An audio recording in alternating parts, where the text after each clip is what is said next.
নিশ্চয়কৈ ৰাজদীপ আচলতে ক'ব লাগিব হাগ্ৰামা মহিলাৰে তেখেতে নিজৰ যি ভংগীমাৰে আচলতে এইবাৰ যিটো ফলাফল আমাৰ হাতত আহিছে নিশ্চয় আচলতে সেইটোৱে ক'ব লাগিব তেখেতৰ ভংগীৰে আচলতে মানুহক তেখেতে যি ধৰণে কৈছিল সেই ধৰণে আচলতে এতিয়া যি পোষ্টেল বেলেট পেপাৰৰ ভোট গণনা হ'ল সেই ভোট গণনাত অগ্ৰগতি আমি দেখিবলৈ পাইছোঁ শেহতীয়ালৈ অৰ্থাৎ ফাৰ্ষ্ট ৰাউণ্ড আৰম্ভ হৈছে তাৰপিছত কি ধৰণে ফলাফল আহে তাৰ বাবে অপেক্ষা কৰিব লাগিব অতি কমেও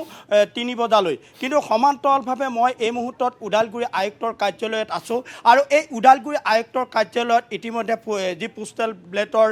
বেলেট পেপাৰৰ তেখেতসকলৰ ভোট গণনা প্ৰায় 9টা সমষ্টিৰ ফলাফল আমাৰ হাতত আহি পৰিছে মই সামগ্ৰিকভাৱে আচলতে এই 9টা যি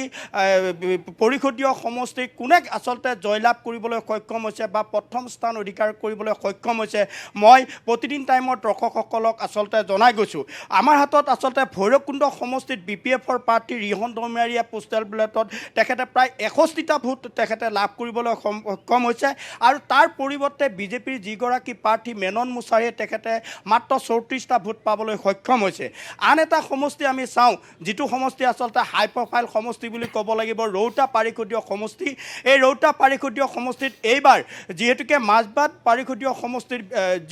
মাজবাট বিধানসভাৰ যিজন বিধায়ক চৰণ বড়ো তেখেতে আচলতে প্ৰতিদ্বন্দ্বিতা কৰিছিল আৰু সমান্তৰালভাৱে UPPLৰ এজন শক্তিশালী যাৰ নীলোৎ চৈগাৰী তেখেতে প্ৰতিদ্বন্দ্বিতা কৰিছিল আৰু এই মুহূৰ্তত আমাৰ হাতত যি খবৰ আহিছে BPFৰ প্ৰাৰ্থীগৰাকী অৰ্থাৎ চৰণ বড়োৱে 67টা ভোটৰ ব্যৱধানত তেখেতে 67টা পায় আৰু UPPLৰ প্ৰাৰ্থীগৰাকীয়ে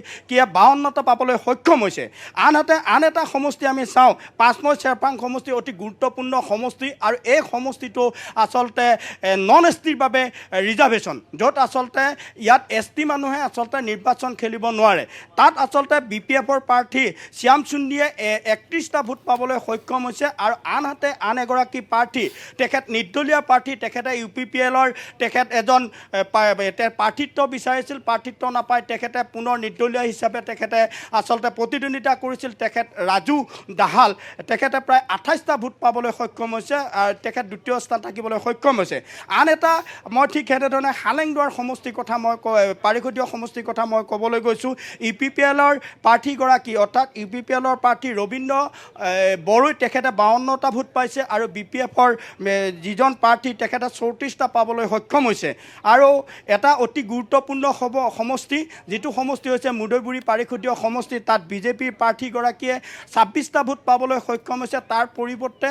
UPPLৰ যিগৰাকী প্ৰাৰ্থী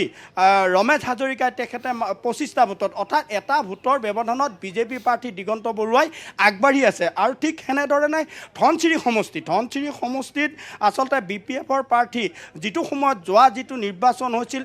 এখন পাইছিল 10টা বিধানসভা পাৰিষদীয় সমষ্টিৰ ভিতৰত সেইখন হৈছে ধনচিৰি পাৰিষদীয় সমষ্টি এই ধনচিৰি পাৰিষদীয় সমষ্টিৰ BPFৰ যিজন প্ৰাৰ্থী তেখেতে প্ৰায় 96টা ভোট পাইছে আৰু তাৰ পৰিৱৰ্তে UPPLৰ প্ৰাৰ্থীগৰাকী ৰুজুগোৰা মছাহাৰীয়ে তেখেতে 66টা ভোট পাবলৈ সক্ষম হৈছে আৰু আমাৰ হাতত তথ্য আছে ভেৰগাঁৱত যিগৰাকী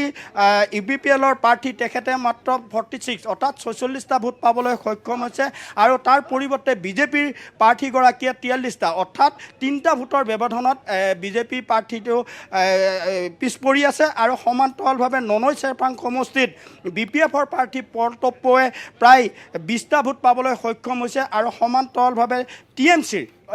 যিগৰাকী বিজেপিৰ প্ৰাৰ্থী বিচাৰি তেখেত বিজয় বৈশ্য তেখেতে TMCৰ প্ৰাৰ্থী হৈ তেখেতে আচলতে প্ৰতিদ্বন্দ্বিতা কৰিছে তেওঁ মাত্ৰ 7টা ভোট পাবলৈ সক্ষম হৈছে আৰু হালেংদুৱাৰ যিটো আচলতে খৈৰাবাৰী পাৰিষদীয় সমষ্টি এই খৈৰাবাৰী পাৰিষদীয় সমষ্টিত UPPLে আপোনাৰ BPFৰ প্ৰাৰ্থী লমচাও দৈমাৰীয়ে প্ৰায় 57টা ভোট তেখেতে অগ্ৰগতি লৈছে আৰু তাৰ সমান্তৰালভাৱে অৰ্থাৎ 36টা ভোট UPPLৰ প্ৰাৰ্থীগৰাকীয়ে পাবলৈ সক্ষম হৈছে এতিয়ালৈ এটা 9টা সমষ্টিৰ যি পোষ্টেল বেলেটৰ তেখেতসকলে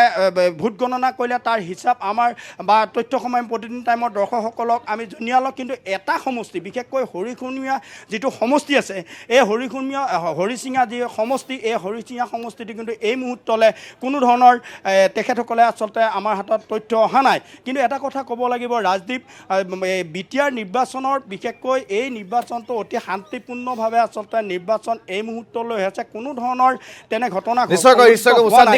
আপুনি সংযুক্ত হৈ থাকক।